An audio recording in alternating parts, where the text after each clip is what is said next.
Hey guys, welcome back to the Live Out Love podcast. I'm so excited for this week's episode. We're finally back from a little break.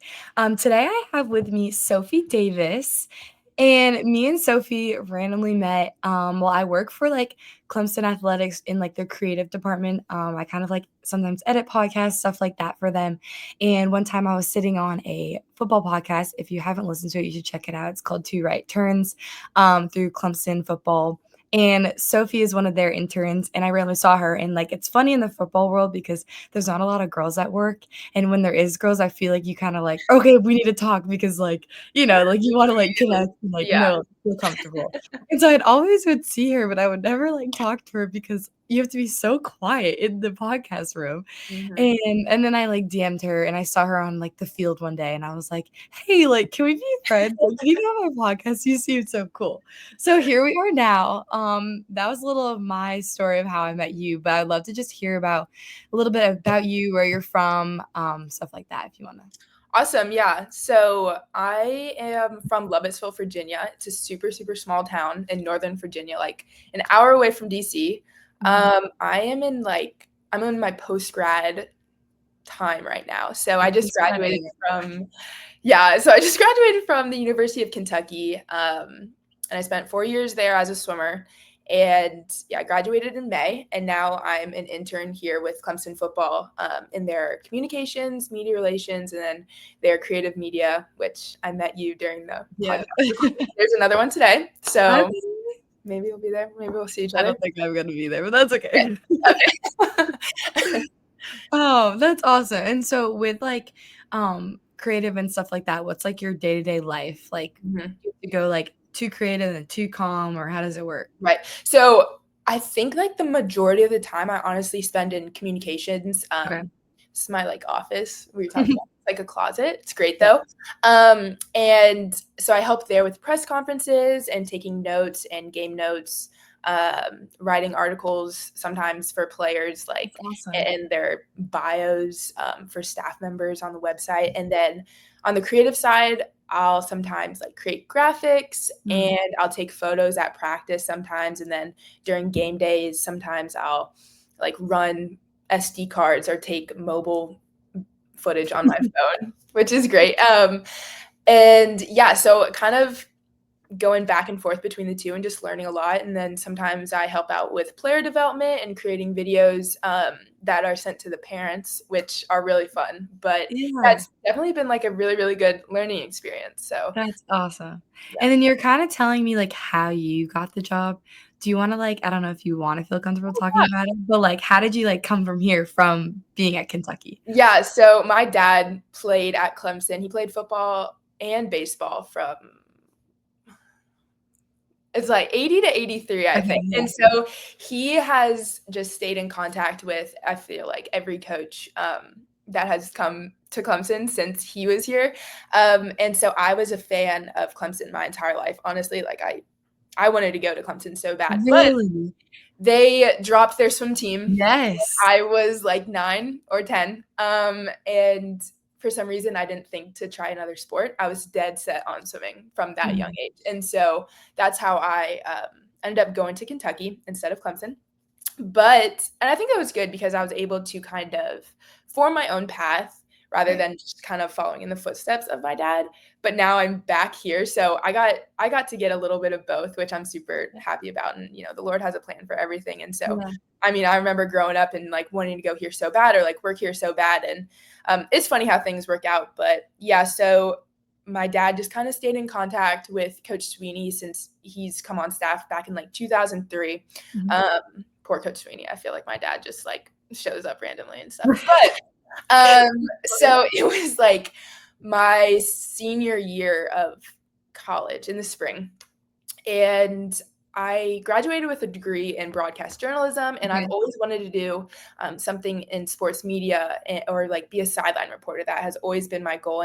And during college, I really, really the stuff I most did was in sports, and everything I interned for and anything I did was in Mhm. sports. And so it came time to find a job post grad, and everything I was offered were news stations where I'd be a regular reporter.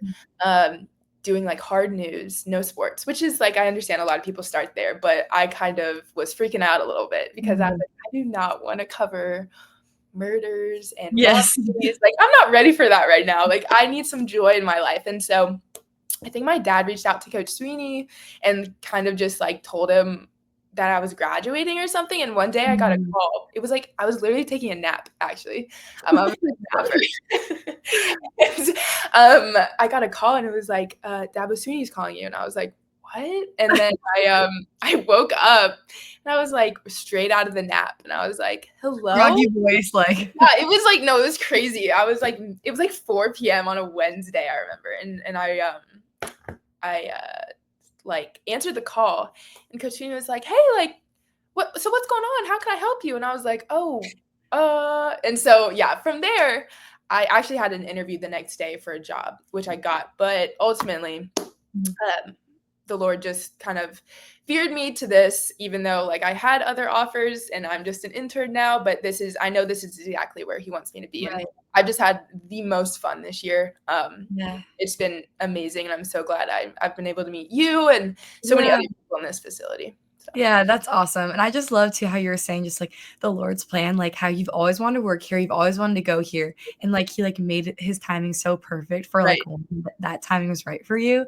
And now here you are, and I just love it. I love seeing you thrive. Like I remember like just always like seeing you around and just being like, wait, like she seems really important. She's probably doing really important. I think I'm like the least important person, but thank you. but it just goes to show like one day like this is like who knows where your career will take you, and like because of this internship, which is so cool. You could be the next Molly is it McFath?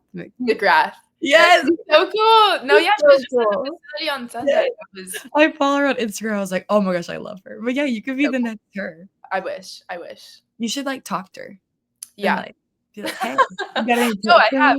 So I get to sit in on like TV meetings and stuff. Okay, cool. I've been able to talk to her, and then I have like a mentor. I would call her a mentor. I don't know. She actually is one of the ones who suggested I come here. She's a sideline reporter. Oh, cool. Sofie Davis. And so she came a few weeks ago for the South Carolina game, and I was able to talk to her a bit, and she's awesome, and she is a huge Christ follower too. And so the way that she just carries herself and just praises Jesus and everything that she does and like has the coolest job ever. It's just such a cool role model. So that's so cool. Well, I would love to hear too more about like swimming. And you said that growing up, you've always wanted to just swim and swim for college. Will you tell me more about just like Kentucky, your events, and then how it was just being a swimmer? Yeah. Okay. So it was great. So swimming is, I know we talked about you're a swimmer. Yeah. You were a swimmer. And swimming is very, very challenging because it is such an individual sport. And not a lot of people give swimming credit. I'm here to give swimming credit. And it is so challenging. But growing up, like swimming is so big in Northern Virginia. And so when we moved there, I was like 6 is when I started swimming. That was the only thing to do really in our small town was to join the swim team.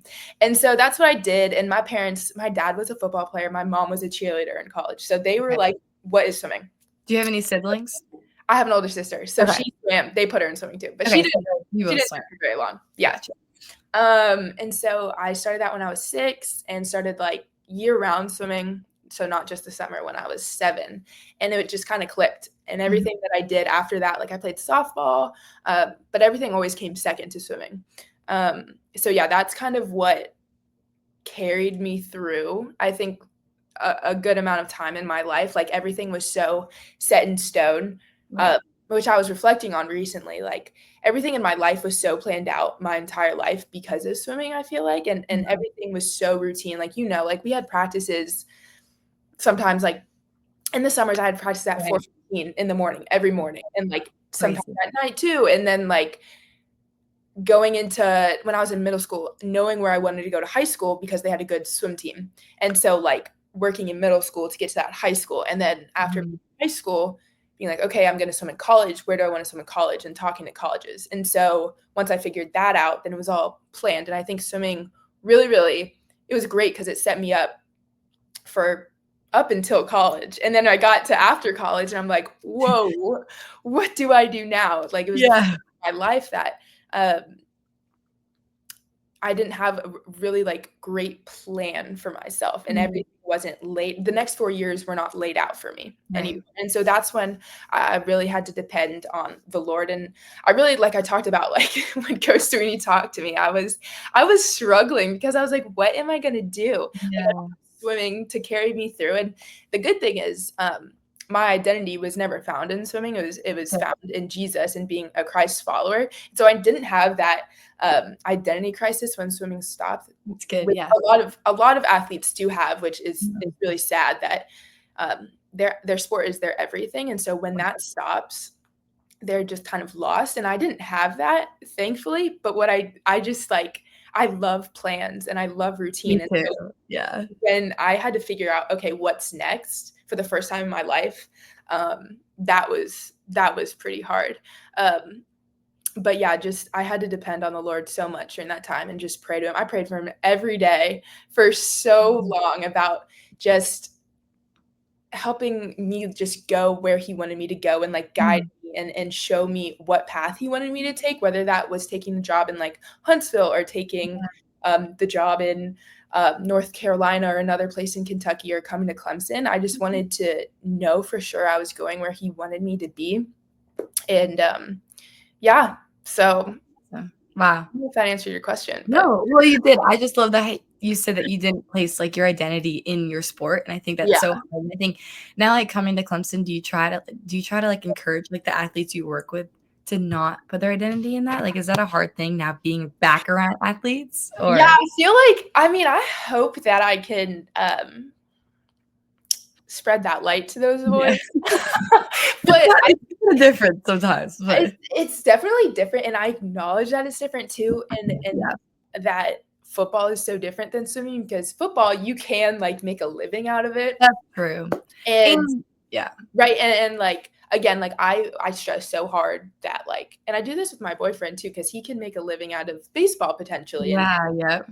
um, and so, like, football and baseball and even, like, basketball players, right, they're, like, working on their profession, and, You're like, I guess you can think of it that like, way, you could and have gone to the Olympics, but, like, right, and you so know yeah, so unless you're like Katie Ledecky or like yeah, Kim Douglas or whatever, like, your odds are you're not gonna make a living out of swimming, and yeah, so, yeah, I try to preach that as much as I can, but yeah, also sometimes they're like, "Well, this can be my job," and I'm like, "Yeah, but, right. you still your worth is not in how many." I don't know, for me, it was like, my worth is not Yeah, in my times.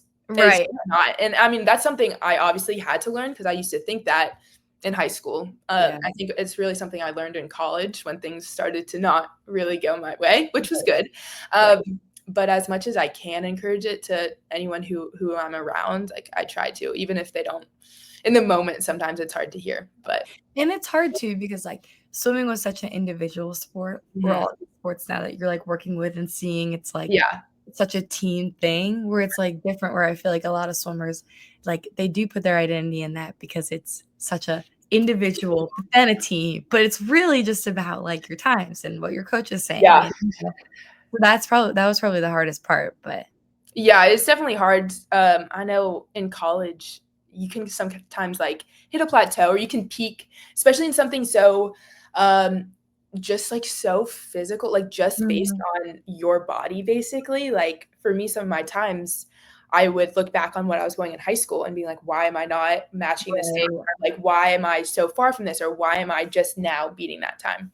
And it can be really challenging and mentally challenging because you're like, what in the world? Like, why? What am I doing wrong? But yeah, I think college was just a great time for me to all the obstacles I faced in college, Mhm. where maybe I wasn't where I wanted to be athletically, and achieve some of the stuff I wanted to achieve. Like I'm really thankful for that time because if everything was going great in college and like I was that girl in college, then I Right. don't know if I would have truly understand that or understood that my identity wasn't in swimming because Mm. I wasn't like the best person on the team in college. And I think that happens to a lot of people. They're like their best swimmer in high school or their area and then their high school team. And then they get to college and they're like, oh, Oh, this is wow, you're not the best anymore. And I wake think up call, it, yeah, it was really good. It was a really good, I'm very thankful for that time yeah. because I don't know if I would have grown as much as I did.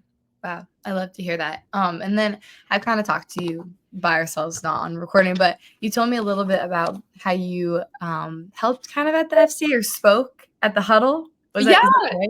Will yeah. you talk a little bit about that and just like FCA in your school? Because I've like said on the podcast before about FCA at Clemson, it's so much like Mhm. bigger for everyone and not just athletes. But I love the perspective that like there's an FCA for athletes like at Yeah. school sometimes. So And I think I saw, like, recently that there's, like, an FCA athlete. athlete for Yeah, yeah. Clemson. I Yes, was yes, like, "What is that?" I came across that Instagram page, recently. yes. It's funny we talked about that. But, yeah, I think I am so, so thankful for my time at Kentucky. Not nec I mean, like, of course, for the time I was an athlete there, which was Right. an awesome opportunity.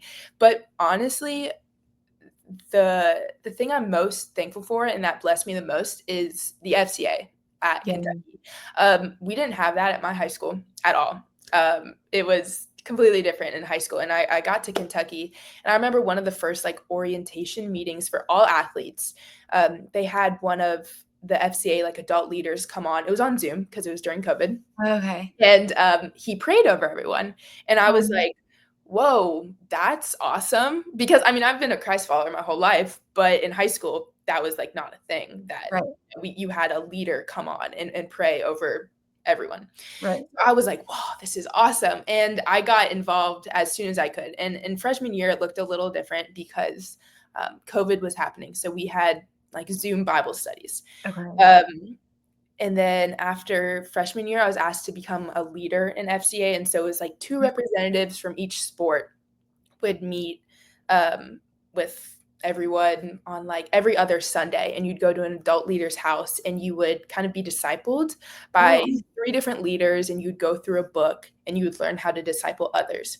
So then you and your fellow like teammate representative would have your own Bible study to okay. your team and like apply what you learned from that onto your team and have these mini huddles. And then you would have big huddles every Monday night with basically any athlete that wanted to attend. And you'd all go in the football facility. And it was such an amazing time. Yeah. So thankful for that time and the leaders that and the mentors I was able to have during that time, like Aaron Hogue, and he just instilled this just great belief and foundation in me. And I mean, looking back on it, it's definitely the most like I'm so thankful for that time. And I wish like they had. I think I mean they do have like a just an athletes thing here at Yeah. Clemson, but yeah, so, I mean, that was great, and it was so cool to be around other athletes, like, that were going through what you were going through, that were, like, Right. had this such a hard schedule, but they were taking Mhm. time every Monday night at 8 o'clock to meet and worship the Lord and sing Right. praises and learn, and it was, like, the entire football meeting room was packed Wow. Wow. with, like, I don't know how many people they hold, but, That's you've seen like, it's yeah. huge. And Yeah. it was just so encouraging to see that and just knowing that the Lord was moving in, Kentucky athletics. It was Mhm. so cool to see, and it just, like, it fostered this great community at Kentucky, and again, I'm Yeah. so thankful, but, they would have the leaders that I talked about that would meet every Sunday. Okay. They would come and meet no, they would come and speak sometimes, like, on those Monday night huddles, and they would share their testimony, and so Okay. I was able to do that one time, which was so scary for me because Yeah.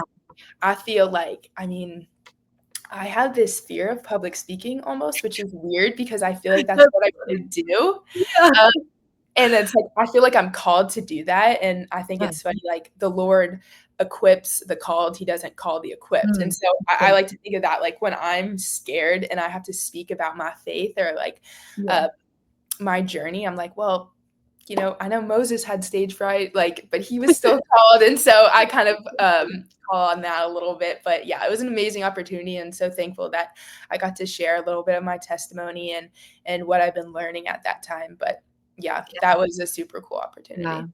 I love that. I love that you just said too that you were scared of public speaking. Oh my gosh, yeah, I That's still am. hilarious. I would never think that. Thank you. That's so funny. I black out every time I'm on there, like, Really? Well, I sweating. love it. It's, like, so funny because it's, like, the one thing everyone's, like, afraid of, like, a one Mhm. thing. I'm not saying this to be like, "Oh, No. I love it," but it's just so funny to hear, like, because you think you're so good at it and, like, talking to people, I would never think you were I afraid. don't know what it is too. I'm like, "What am I so scared about?" But I get up in front of people and I'm like, "Oh my gosh, like, what You're is" like I told people that and they're like, "Sophie, you know, like, if you do what you wanna do, that's what like, you need yeah, to get over that." I'm like, "I know." But I think it's good because I get to call on the Lord during that time and be like, exactly. "Hey, Yeah. get me through this." Like, Yeah, yeah. there you go.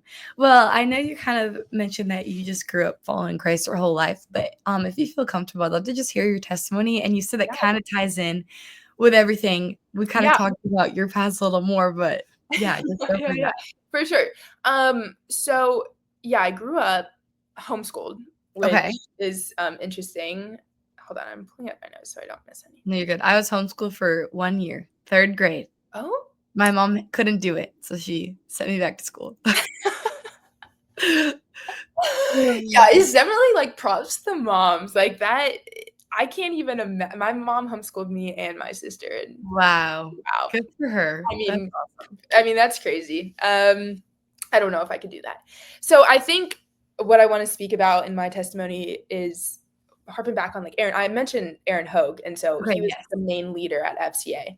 So he gave me this book this one time, it was called Don't Waste Your Life, Mm. and it was a bit of a heavy book. I didn't get through all of it because of how heavy it was, and I've told him this before. But there was one thing I took from that book that I read, and it was the the fact of being like this lukewarm Christian and what Mhm. that looks like. And I had never really like sat down and thought of that. So lukewarm Christian obviously is someone who's kind of like one foot in, one foot out, and kind of just talks the talk, but doesn't walk the walk. Right. And so when I was reading that, that really hit home for me because I felt like that's kind of what I went through in high school. And so just like I talked about, I was homeschooled growing Mhm. up. And like I said, I'm from this super, super small town.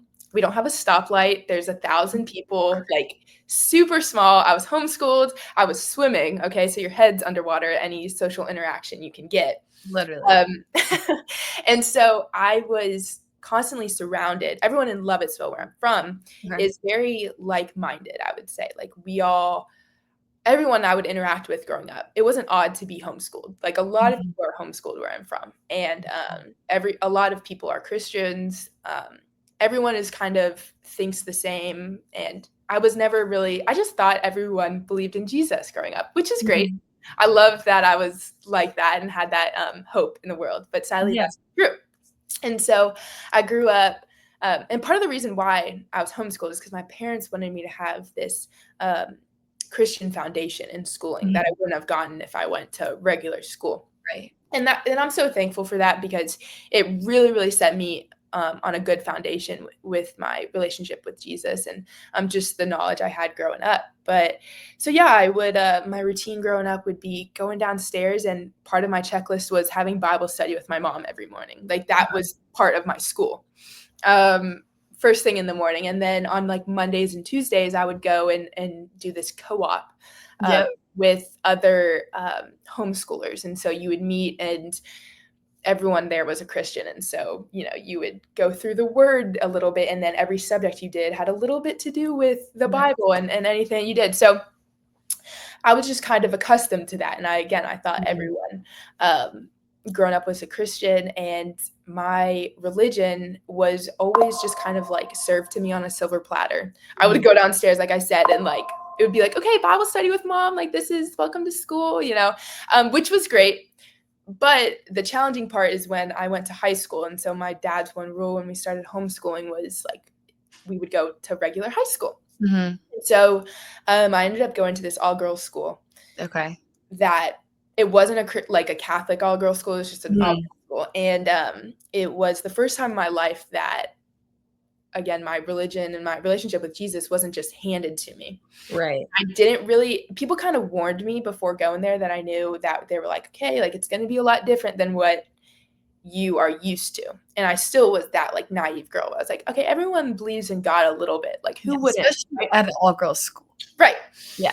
So, I go into I go into school. It's like one of the first days, and it's like English class, and it's we're having our first quiz of high school. And like our school is known to be a very like liberal arts, big like English writing focused. It's pretty Mhm. difficult college prep school. So everyone's freaking out. It's on our summer reading. And what we did in our co-ops and every morning, I guess, in homeschooling, you would pray before anything that you did, Right, especially any test you would do. right. So the test was about to be taken. Everyone was freaking out, and I stood up in front of everyone, and No. I was like, "Hey guys," put my hands out, and I was like, "Guys, like, let's just give it to God. Let's just pray. Let's just You pray about said it." that? I did, and Freshman year? it was yeah, freshman year, one of the first very Wow. first days, and I I didn't know And anyone. you're afraid of public speaking? Okay, so I think that's what started me being afraid because when that I Oh, did that okay. no, Okay. I did that and everyone, oh my goodness, it was so bad. You would have thought I said the worst thing in the world. People were like, "Shut up. She's one of those." Like, and Oh my I god. was like, "Oh my gosh." And I really didn't tell anyone about that until like when I shared my testimony at That's Kentucky. mortifying. I I'm was so and everyone was sorry. laughing, which is funny. It's a funny story because I was just like so accustomed that everyone like did that. It just Right, and, like, superstition, right? so you That ended up just, like, sitting back down? yeah. So I sat back down and I just prayed to myself because they at that moment I was like, they don't deserve to be prayed Wait, for. but I love how bold you were. Thank you. Yeah. So from that point on, I was kind of deemed and labeled as the Christian girl Oh, in yep. school. And I was so focused on what other people were saying about me Right. and what other people thought of me that I was no longer focused on what Jesus says Mhm. about me. And Yeah. the main focus in my life was like, okay, what are people saying? Like, how are they viewing me? This, and this, and Right. not what, learning what Jesus says about me. Mhm. And so my identity really shifted during that time. And I was always, again, I was always known as the Christian girl. I was always a good girl. I never did anything bad, but my heart wasn't in the place that it should have been. And my Mhm. focus and my identity was also not. And I think during that time, I was really that lukewarm Christian. I was going to church on Sundays with my mom, but during school days, like I wasn't focusing on what I was doing. Is this being a reflection of a Christ follower? Like some Mhm. things I would say or treat people like that's not that's not who I was or who I wanted to be. And sadly, it took until my senior year of high school after, I mean, I had gone through it really. Like when I tried to speak out a couple more times, like in class, and I was shot down. I was so proud of, I'm so proud of little freshman Sophie, really. Yeah, Um, I'm glad too. yeah, it's crazy. But yeah, senior year, it hit me one day where, um, when I don't really have like a dramatic testimony because I grew up in a Christian household, but it just hit me one day in high school where I was like, man, that time that I stood up in front of everyone, like how bold I was. And I was like, Mhm. I have changed so much. Like, would I do that right now? And Right. I was like, I didn't think I would do that in front of people. And I was like, I have not been living in the way that Jesus would want me to. And so during that time, it's right when COVID hit too, which was honestly a Mhm. blessing because I got to spend Yeah. hours in the Word every day and something that I hadn't done since I was homeschooled. Right. And so I just got to grow closer with him during that time. And yeah, and in James, reading in James, it talks about being doers of the word and not just hearers of the word. And I think that's so important and such a big part of my testimony and shying away from being a lukewarm Christian that I really was in high school and I really regret being. And it talks about how even the demons know that Jesus is Lord. And so it's Mm. not enough to just say that, oh, I acknowledge Jesus is Lord. Like I was always that Christian. I was always like, yeah, I believe in God. Like I'm going to church. Or like it's not just enough to acknowledge that he is king. It's you Right. have to be a doer of the word, really. And that's by no means do I want to say that your actions give you salvation because that's not true. And you were saved by grace through faith. Mhm. But our beliefs drive our behaviors. And if we aren't in what we're doing, if we aren't reflecting Jesus, then that's not what we're being called to do. Like as Christ Right. followers, we should really, really, our lives should look a lot different than regular people who are not Christ followers. And I think that's a big thing in college too. And I was glad I got to share this at Kentucky because a lot of people I would interact with, they would, and I'm not perfect either. I want to say that. Like I sometimes I guarantee you people see me and they're like, she's a Christian. I hope they don't think that, but like I'm sure there's some moments, since I'm not perfect, that Right. I don't reflect Jesus in the ways that I should. But I think that's so important in like our age group. I guess your age group. I'm a little old now. Um, but people do things and they say things and they're different from each Yeah. other. And I think that's something I really really learned in school, and like during that time, senior year, when I finally something clicked in my brain and I gave my life to Christ again, and That's awesome. rededicated my life to Him. And so since then, it's been a growth, and of course, there's ups and downs in your faith walk, but Mhm. Jesus is always there. God is only as far as you allow Him to be, really. Mhm. So, yeah, that's pretty much my testimony. I mean, I since then it's been, again, there's ups and downs, but Yeah. I'm just trying Well, to live my life every day. Just I want people to think that see that is the first thing people notice about me, that I am a follower of Jesus Christ. And I think during my time in high school, I was like, I hope not that's not the first thing people see after I was shot down, so. yeah, and that's so hard, and you always wanna look back too and wonder, like, why, like, that was, like, a significant event in your life Mhm. of, like, you being Right. shot down, but here you are now sharing that testimony, Right. and that was, like, one of the funnest testimonies I've ever heard, and, Oh, like, thank you. No, yeah. it's just cool to see, like, how he used that story for good and, Right, like, to be bold and, like, how, like, you're right. now, like Right. sorry, And you're about one to of my favorite verses is Esther 4:14. It talks about, for perhaps you were made for a time such as this. And Esther, it's so interesting to me that like in the book of Esther, when I was studying it, like God is never mentioned, but you can so evidently see his hand working through Esther's life and what right, he's doing. And so even in the moments that you can't feel God, like he's still there and he's working. And like yeah, in every moment of your life is a story or a part of your testimony, and your testimony totally. is ongoing. So maybe in 5 years, my testimony will change and Yeah, I'll have you're more of so that. right. And yeah, it's like it's the ebbs and the flows of Yeah, him. It's for like sure. it's not the ups and downs, it's just, like, where it takes you. Because 'cause I've been Right, feeling the same way of, like, I was, like, so on fire, like, last week, right, like, being in the Word every day, and now I'm like, "What's happening?" But it's right. just, like, the seasons, but it's really, like, encouraging to hear, like, he's always with you, he's always there, even though sometimes you don't feel it or don't Yeah, see it. and sometimes too, I've been told this, like, when you are so close to Jesus and God, like, that's when the enemy tries to attack you the hardest, and I Yeah, think that's what contributes to those ebbs and flows sometimes in, like, those so seasons, true. because, he can't keep you from God's love, but he can distract you, and I Mm. think that's sometimes what happens. Not to like post blame No. and not take accountability, but I think that is sometimes when things are going so good in your life, or like you are following God's plan for you, like when um Right, it's following your purpose, like some things might start going wrong, and right. it's because Well, the enemy y is trying to deter you from your yeah, purpose. that's so true. I was actually talking to one of my roommates the other day, and I was saying how, like I don't think I was saying just, like, sometimes I feel like I shouldn't be doing the podcast or, like, I feel like I annoy people when I talk to them and stuff like that, and she was like, "Well, that's just the enemy talking, Right. like, you're not like that," and I'm like, No, "Oh." Like, it made me be like, "Oh, wait, like, you're right," like that's so good. No, I'm so and glad she but told it's you that. yeah, but it's a lot of times, like, it's so easy and simple of something that is like, "Oh, wait, duh." Like, Yeah. in the moment, you're like, "Oh, wait." Like, you're so true, like, that's No, the I know. enemy speaking those lies into my life, and, like, that Mhm. isn't what the Lord's purpose, obviously. Right, So like, you're following the Lord's plan for you, and yes, he's trying to pull you away from that and distract you, and exactly, that's so important, though, and I'm so glad you have that friendship that she can tell you, yeah, like, it was "You're sweet. good." Yeah. Well, thank you for sharing everything. Do you have anything else to add to your I don't story, to anything before we wrap up? I don't think so. Thank you so much for having Yeah. me. This is so No fun. problem. I'll probably see you in, like, Okay. 10 I You I absolutely. yeah. Well, again, thank you so much, and if anyone wants to reach out to Sophie, I'll link her Instagram if that's good with you. Yes, of course, of Um, course. yes, and then I'll link it in, like, the little, like, episode, description, whoa.